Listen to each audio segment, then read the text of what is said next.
Anyway, orang-orang yang membeli lukisan ini, rumah saya ada tanya, kenapa nggak ada lukisan? Sebenarnya gini, setiap hari saya bergelut dengan lukisan. Ketika saya pulang, cara jujur aja, saya nggak ada lukisan. Dan saya nggak bisa pasang lukisan yang mewah dan mahal dan keren di rumah saya, itu sekedar pengakuan. Karena orang sudah tahu. Jadi saya bilang, kalau saya mau ngasih film yang serius, itu pasti saya nontonnya hari Minggu. Hari biasa saya nggak nonton, kepala saya capek soalnya. Jadi saya nonton film kartun, misalnya sederhana. Saya rasa ini kita mesti mengaku dan jujur aja. Kita butuh juga refreshing, kita butuh ketenangan. Itu saya. Jadi dan dalam kasusnya kolektor itu saya lihat banyak sekali mereka juga membeli untuk kepentingan pengakuan. Saya punya lukisan si A, harga 3 miliar di demo. Itu silakan. Karena saya suka tertawa. Kenapa? Kalau kita lihat rumah seseorang, kita masuk karena saya sekolah desain dan arsitek, saya bisa tahu kok ini desain arsitek atau bukan. Ini yang punyanya ini ngerti bukan. Karena itu nggak bisa bohong. Karena kalau orang yang masalahnya buruk, meskipun rumah didesain oleh seorang arsitek yang baik, Anda bisa lihat detailnya. Karena dia nggak memahami. Bisa lebih contoh ya. Nah, orang-orang yang membeli ini sekarang banyak yang berpikir hanya sekedar menuntut untung. Mereka tidak punya kenikmatan. Karena saya sering mengatakan kepada mereka begini. Saya mau tanya sama Anda, kenapa suatu gedung itu bisa menyewa tanaman dengan harga jutaan rupiah? Jelas tanaman itu tidak dimakan. Hanya untuk dilihat, hanya untuk memberikan satu ambience, satu suasana. Itu harus bayar, saya bilang. Kalau Anda punya lukisan, Anda menikmati karya itu, Anda ada keuntungan. Anda jual harga sama, Anda sudah untung. Nah, masalahnya banyak mereka tidak berpikir demikian dan mereka hanya melihat pada rupiah nominal. Jadi saya bilang itu seperti Anda naik kereta api, mau naik sini turun di sana. Ini sudah nanti 10 km Anda sudah untung. Ini menjadi pelik memang masalah ini. Itu makanya barometer sekarang yang dilihat oleh seni rupa, yang oleh kolektor kita sekarang ini menyedihkan. Kalau lelang itu berarti lukis itu bagus. Saya berkali-kali mengatakan lukis bagus belum tentu masuk lelang. Lukis masuk lelang itu laku. Coba kita analisa. Lukis itu masuk lelang karena dia laku. Dia laku karena ada orang senang. Nah, apakah orang itu punya apresiasi atau tidak? Kalau tidak punya apresiasi, berarti karya yang jelek masuk lelang. Sederhana. Coba kita punya analoginya. Karya-karya yang bagus yang sulit dimengerti oleh kolektor ini nggak akan masuk lelang. Bukan berarti dia jelek. Nah, ini salah satu problem yang kita ada. Jadi sekali selain menggoreng tadi, itu problem itu ada. Ya. Soal Mas tadi yang bicara nanya sama saya soal apa yang laku. Saya bilang ini berbahaya. Kan ini laku itu di mana? Karena kalau buat saya nggak pernah ikutin tren. Kalau saya rasa saya mencoba untuk menjadi melopor dalam tren itu sendiri. Ya kalau mungkin ada dalam tahun sejarahnya mungkin tahun 91 itu saya memamerkan Joko Oke, tadi ada Mas bertanya sama saya. Tahun 91 juga saya memamerkan karya-karya saudara di Jogja. Yang saat itu pun saya sempat ditanya oleh seorang kurator saat itu. Ini nggak pamer ini sih saya bingung. Nah, ada kurator bingung. Dan banyak hal-hal lain yang saya lakukan bukan suatu klaim, tapi mungkin saya pun bekerjasama dengan saya 25 tahun 89. Seperti saya dari pertama yang bekerjasama dengan kritikus. Banyak lagi persoalan-persoalan yang kita kerjakan yang mungkin orang juga nggak tahu dan saya tidak menyalahkan itu. Tapi saya pikir semua itu kita kembali kepada satu permasalahan adalah kita jangan banyak menilai diri sendiri. Orang lainnya yang menilai. Saya rasa seorang wanita tidak akan mengatakan dia cantik. Orang lainnya harus mengatakan dia cantik. Dan cantik itu sangat bervariasi menurut pandangan siapa. Nah, kembali tadi kalau kita bilang masalah tren apa, itu saya rasa Anda menanyakan di mana, kolektor yang mana. Tapi kalau saya bilang itu yang saya harapkan dari seniman juga itu bukan sekedar mengikuti tren, tapi Anda juga harus bisa berkreasi dengan pemikiran Anda sendiri dan Anda harus berjuang untuk itu. Saya rasa itu soal itu tidak hanya sekedar memamerkan dan saya melihat banyak kali begitu kecenderungannya. Karena mereka masih punya visi dan tujuan sebetulnya. Tapi saya rasa definisi itu tidak satu dan sulit. Karena apa? Kita bilang ini, restoran mana yang benar yang baik? Sulit menurut aturan mana? Restoran itu kan juga ada yang memang tujuannya kelas bawah, ada yang tujuan kelas menengah, kelas atas itu diharuskan. Ya, kembali pada posisi ini. Jadi paling gaya yang namanya galeri itu, apalagi kalau sebut fine art gallery, ya apa sih terminologi fine art itu? Itu dari orang berbeda-beda, makanya dibuat kacau. Saya rasa nggak bisa satu definisi dan kalau menurut saya itu artinya fungsi galeri itu sebagai trendsetter, sebagai mediator, menjembatani antara artis, seniman dan penyintas seni dan lainnya. Tapi saya rasa itu juga tidak saya klaim, itu terserah orang menilai apa yang saya lakukan. Saya tidak bandingkan sama klaim. Tapi memang dibutuhkan dedikasi. Saya rasa bukan hanya pada galeri, semua pun membutuhkan dedikasi. Ada sebagai kerja seni atau sebagai maker, ada butuh dedikasi. Nah, jam terbang Anda itu dan dedikasi Anda itu yang akan menilai. Saya rasa itu. Tadi kalau nggak salah ada yang menanyakan masalah di daerah, masalah ya di Lampung itu gimana tetapi loh saudara. Lampung itu banyak seniman ya. Banyak seniman. Ya. Ya saya rasa ya disinilah Anda mesti bernegosiasi dan bicara dengan pengusaha di sana atau penguasa di sana untuk misalkan perlunya sebuah galeri. Tentu mereka juga harus belajar melihat dulu apa itu galeri. Nggak harus galeri saya, ini banyak melihat. Tapi permasalahan ini saya sering dengar kemarin kira-kira 3 minggu lalu saya didatangi oleh seniman dari Bandung. Satu bahas dan mereka bertanya, bagaimana saya bisa pamer tentang kreatif? Saya bilang kalau mau kreatif ya, apa kriterianya? Saya nggak bisa bilang, sulit. Ya gimana kita bisa berpameran di sini? Kalau saya lanjut balik, kenapa di sini? Kenapa nggak dari lain? Bukan saya bukan sini, tapi saya mengatakan ini sebenarnya. Saya ingin menyatakan mereka. Ya tapi masalah apa itu tidak lakukan melanggar kita. Dia bilang, Mas, saya baru berpameran di sini museum di Cina. Anda tahu tujuan saya kenapa? Karena saya ingin mengenal orang internasional. Jadi saya ke sana. Nah, Anda datang ke Jakarta itu baik. Tapi kalau Anda menyalahkan saya ke Bandung, apa ke Bandar Lampung atau ke Padang, ya saya rasa Anda harus keluar mencari pusat itu di mana. Kalau sementara ini pusat galeri atau pusat seni rupa itu di Jakarta, ya atau di Jogja atau di Bali, Anda harus ke sana. Saya rasa itu bukan hanya masalah seniman. Ini juga saya lihat juga masalah seperti seorang model. Saya pernah bertemu waktu itu model di Bali. Dan dia bertanya, bagaimana saya bisa jadi go internasional? Saya bilang itu gak gampang, karena saya pernah fotografer. Pertama dia harus bekerja sama dengan model agensi yang terkenal, yang kalau bisa masuk yang paling terkenal di Bali. Dan tentu Bali itu harus punya hubungan dengan Jakarta.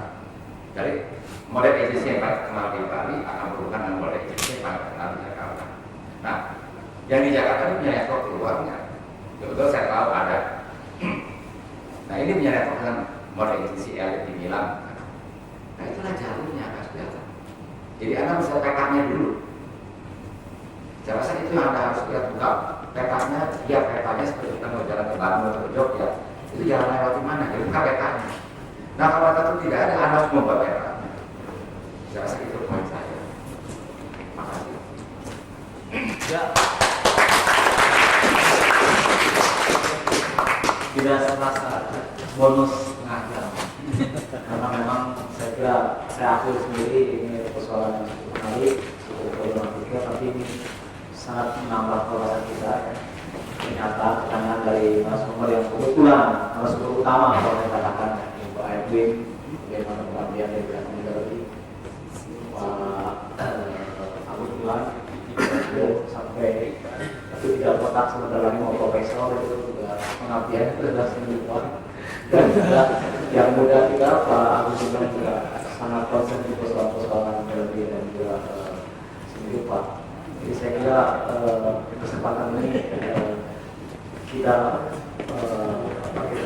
manfaatkan sebaik-baiknya. Itu di sesi berikutnya juga saya kira ada tema atau topik lain yang sebenarnya ini juga perumusnya atau perancangnya juga harus paham juga sebenarnya materi-materi atau topik-topik yang kita bicarakan di sini, sehingga ada satu keterkaitan antara satu topik dan pembahasan yang lebih baik, sehingga mudah-mudahan teman-teman yang dari daerah tadi ya atau dari tempat lain itu bisa menularkan kembali, karena ini tujuan dari Temu Kurva itu sebenarnya ketika teman-teman semua di bidang itu dengan harapan dari kami misalnya dari daerah itu untuk menularkan kembali, menyampaikan di arah kembali forum-forum kecil dan sebagainya, sehingga informasi seperti tadi yang saya kira angkat juga dari Pak Ibu, bahkan ada sekitar statement yang memang baru forum ini yang disampaikan. Jadi sehingga tidak ada rahasianya. Jadi dengan demikian mudah-mudahan kegiatan ini akan terus bergulir setiap tahun dan itu menjadi komunikasi yang lebih jelas. Saya kira Mas. Kalau pertanyaan bisa dijawab Mas, tapi kalau pernyataan itu tidak boleh jawab. Nah, pernyataan aja. Pertanyaan harus dijawab Mas. Nanti bisa di luar forum ini ya. Tapi kalau pernyataan saya kasih kesempatan. Sudah selesai. Pertanyaan bisa di setelah ya selesai. Langsung mengkilik aja.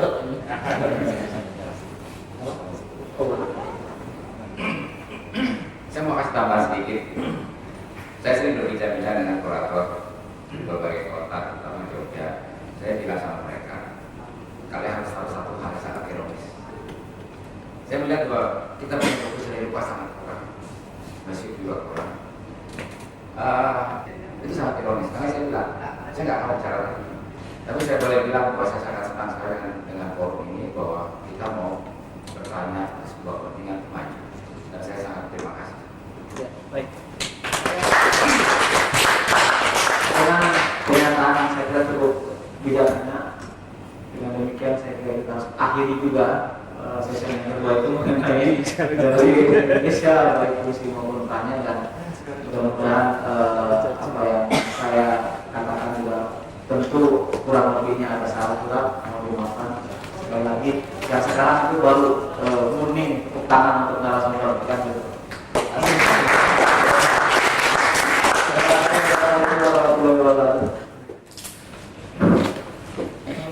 Selamat pagi teman-teman sekalian. Selamat pagi Pak Setiawan Sabana dan Chandra Johan selaku pembicara pada pagi ini. Tema pembicaraan kita adalah seni rupa Indonesia dalam praktek isu serta media-media utama. Di depan Anda sekarang sudah duduk dua pembicara. Di sebelah kanan Pak Setiawan Sabana adalah seorang praktisi media baru, karena karya-karya Pak Setiawan Sabana yang mengarah ke seni instalasi itu kita kategorikan sebagai karya dengan media baru. Dan di sebelah kiri adalah Chandra Johan. Chandra Johan adalah penulis seni rupa, kurator, dan juga praktisi. Dia banyak membuat karya-karya grafis dan lukisan.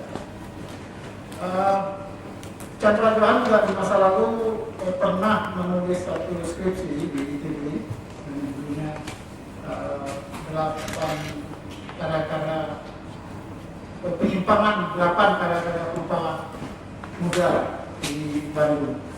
Maka menurut saya apa yang sebenarnya diamati oleh Chandra Johan itu juga sebenarnya cikal bakal ke arah perkembangan menuju media baru. Teman-teman sekalian, bicara tentang kaitan antara perkembangan seni rupa dan kemudian media baru, saya kira kita bisa melihatnya dalam dua soal yang tadi bisa berkembang sendiri-sendiri. Yang pertama adalah media sendiri yang berkembang sebagai medium atau sebagai alat dalam karya seni rupa. Dan yang kedua adalah media itu berkembang sebagai media itu sendiri. Kalau kita lihat sekarang misalnya muncul fenomena seperti video art, muncul video instalasi, muncul video interaktif, web art, dan segala macam. Itu adalah perkembangan yang kalau menurut saya adalah bagaimana media itu berkembang mengikuti perkembangan media itu sendiri. Nah, kira-kira ke arah itulah pembicaraan kita pada pagi ini. Sedikit lagi saya perlu memberi ilustrasi bahwa gejala media baru, saya kira itu kalau kita melihat dalam perkembangan seni rupa, kita bisa melihat dalam apa yang dilakukan oleh gerakan seni rupa baru pada tahun 75 dan kemudian terus sampai tahun 1987 kalau nggak salah.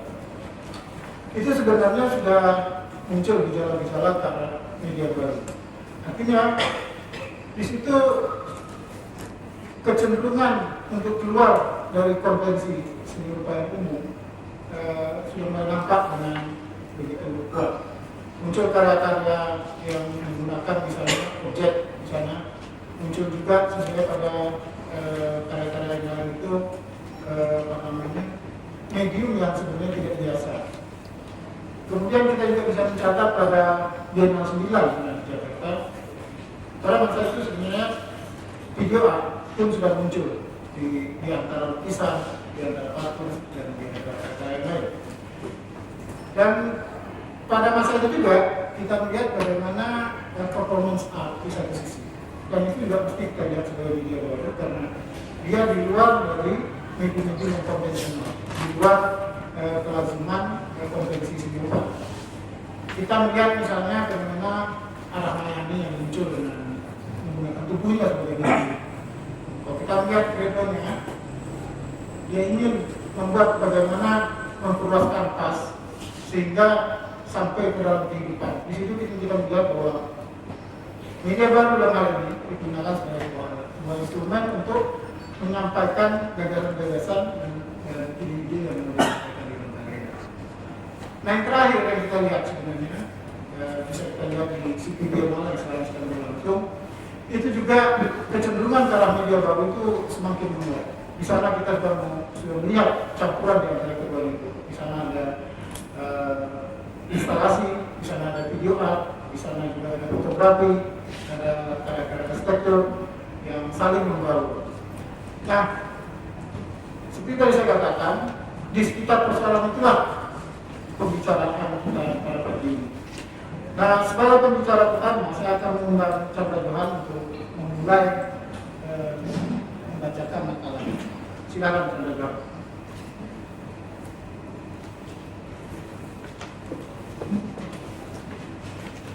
Assalamualaikum warahmatullahi wabarakatuh.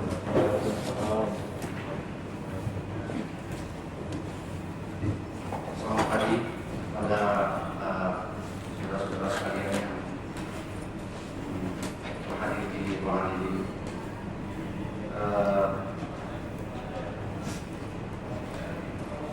Saya berterima kasih pertama-tama kepada panitia dan Gagasuna telah memberi kesempatan kepada saya untuk bicara di forum yang sangat terhormat ini. Sesungguhnya tema yang diberikan pada saya ini atau topik ini yang diberikan pada saya ini bukanlah topik yang saya cari secara mendalam, karena banyak para pengamat atau kurator yang juga lebih layak sebenarnya membicarakan ini. Misalnya samping saya sendiri ada Saudara Siti Hasan yang saya sebutkan juga, dia telah menggodok permasalahan media-media mutakhir yang sekarang banyak digunakan oleh para perubahan. Atau Saudara Krisnamurti yang tidak hadir di sini, yang juga terlibat di dalam banyak kegiatan praktek seni rupa media mutakhir. Juga Bapak Setiawan Sabana yang kebetulan menjadi pembicara di sini, juga seorang praktisi dan juga seorang pengajar di wilayah yang saya kira cukup relevan untuk membicarakan masalah ini. Juga Saudara Reski, saya kira dia akan menjadi nanti akan juga melihat pameran yang berkaitan dengan perkembangan media mutakhir. Saya akan memberikan satu pengamatan yang sifatnya impresionistik, sifatnya hanya selintasan yang mungkin perlu kita dorong bersama. Sebab kalau kita membicarakan eh, perkembangan seni rupa sekarang yang berkaitan dengan media mutakhir yang digunakan para rupa, itu mau tidak mau nanti akan kita berbicara sebetulnya menggali persoalan media itu secara lebih dalam, lebih serius. Saya hanya kenapa ini harus digali lebih jauh, karena di tahun 80-an ada seorang pengamat media yang saya kira luar biasa dalam pengamatan legend ya, di dalam pengamatan soal media itu. Saya kira sudah banyak yang kenal nama ini. Dia pengamat di Amerika, seorang filsuf, seorang nabi, katanya nabi Paul, yaitu Marshall McLuhan. Setiap media itu berbeda-beda, mempunyai kualitas, mempunyai landasan filosofi, mempunyai kadar pesan yang bisa disampaikan, dan mempunyai isi yang berbeda-beda. Jadi itu ada satu studi yang cukup mendalam. Misalnya media ini kan banyak sekali, lukisan, bagaimana lukisan itu diciptakan juga menggunakan media, tapi lukisan juga jadi media. Kita bicara itu juga media, tapi bagaimana bicara itu disampaikan itu juga menjadi satu media. Mata kita itu juga satu media, tapi bagaimana apa yang dilihat mata itu menjadi media lagi. Jadi kadar media itu ternyata dia menjadi media ketika dia kemudian diekstensikan, diperpanjang. Satu penelitian yang cukup baik itu mengenai tentang ketika revolusi industri, orang itu disodorkan pada buku-buku, juga pada teknologi yang lain. Nah, di dalam masyarakat tertentu, buku-buku itu tidak dapat diserap begitu mudah. Karena apa? Karena buku ternyata mempunyai suatu kebutuhan atau syarat-syarat untuk bisa menerimanya, yaitu dengan syarat-syarat yang cukup lebih rumit ketimbang kalau kita menerima pesan-pesan yang disampaikan lewat secara lisan.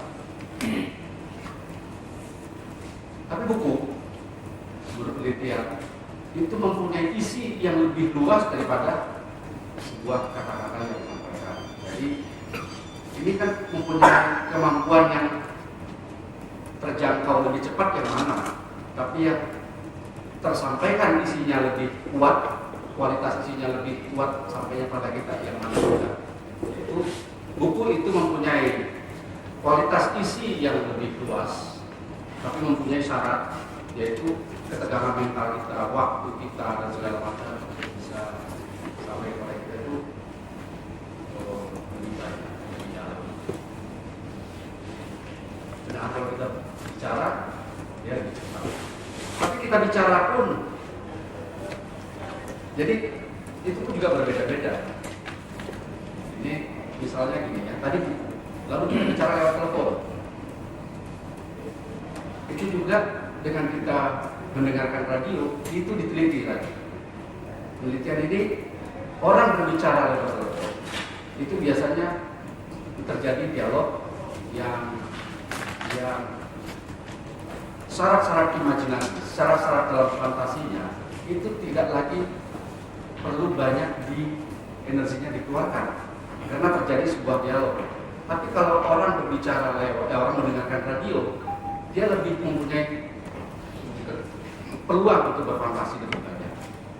Sehingga di sini kadar fantasinya lebih luas untuk ditafsirkan. Tetapi kita bicarakan lewat telepon untuk terjadi sebuah dialog. Nah, penelitian seperti ini ternyata menimbulkan satu efek yang berbeda terhadap manusia sendiri, pada kehidupan dia sendiri, pada lingkungan budayanya sendiri. yaitu apa yang dia sebut media dingin dengan media panas. Media dingin yang dimaksudkan di sini adalah media-media yang digunakan manusia untuk mempercepat pesan yang disampaikan ketimbang isi yang diterima. Yaitu ketika kita membaca buku itu terasa panas sebenarnya, karena saraf-saraf mental kita, seluruh tegangan dari tubuh kita, seluruh pikiran dan imajinasi kita turut terlibat di sana. Itu terlalu panas untuk bisa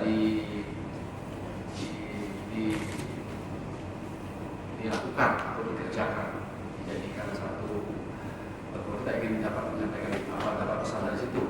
Tapi kalau kita mendengarkan atau melihat televisi secara audio visual, segala sesuatu itu lebih mudah. Tapi isinya sebenarnya terlalu encer, terlalu ringan. Tapi kemudahan untuk dapat disampaikan itu lebih cepat. Penelitian yang dilakukan misalnya ketika ada kebakaran, ini penelitian. Kalau orang berbicara tentang kebakaran ternyata lebih cepat ketimbang orang menulis kebakaran. Jadi, misalnya kebakaran saya tulis di situ dengan media tulisan, ternyata respon orang ternyata lebih lambat. Tapi kalau saya menuliskan kebakaran, saya bicara tentang ada kebakaran, meskipun saya mengucapkannya tidak terlalu keras, itu orang responnya lebih cepat. Jadi penelitian-penelitian ini ternyata perlu dilakukan untuk perkembangan media sekarang, supaya saya kira dunia serupa ini dunia yang sebenarnya berhubungan juga dengan pesan-pesan. Jadi sifat-sifat dan karakter media ini perlu diteliti. Maka saya pikir untuk hal ini saya tidak bicara itu secara mendalam. Tapi apa yang kita lihat pada perkembangan yang terjadi sekarang ini. Nah, kalau kita melihat perkembangan yang terjadi sekarang ini, sebenarnya kalau pengalaman yang pernah saya dapatkan dari seniman sendiri, pada mulanya, terutama dalam keterbatasan saya, di tahun 80-an itu mereka itu sebenarnya melakukan pengembangan media itu bukan didasarkan pada pikiran ini merupakan sesuatu yang disadari bahwa ini juga sebuah karya seni yang bisa menyampaikan sesuatu, bahwa ini juga bukan sedih itu bukan perlu dipersoalkan, tapi mereka ada satu kenakalan. Tadi Kak Siki mengatakan saya melakukan penelitian di tahun 80-an, itu benar. Ambil contoh di tahun 80-an sebenarnya sudah kenakalan semacam itu sudah terjadi di kalangan seniman yang sekarang sudah jadi orang semua, maksudnya jadi orang hebat. Kalau jadi orang dari dulu, seperti Tisna Sanjaya, Mayani, itu juga melakukan kenakalan atau waktu suami.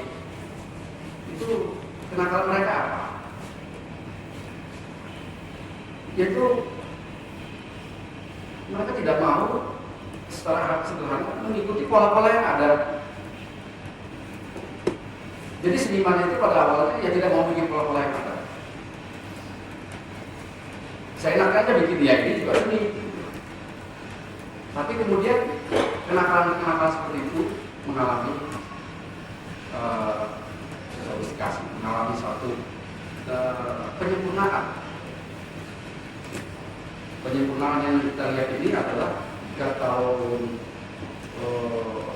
setelah tahun 90-an saya kira di dalam bidang serupa yang dilakukan juga di Jakarta, yang pelapornya adalah James Packer. Di sana mulai kenakalan-kenakalan itu mengalami penyempurnaan. Sesungguhnya ada di balik kenakalan itu yang saya dapatkan, dan itu disampaikan oleh teman.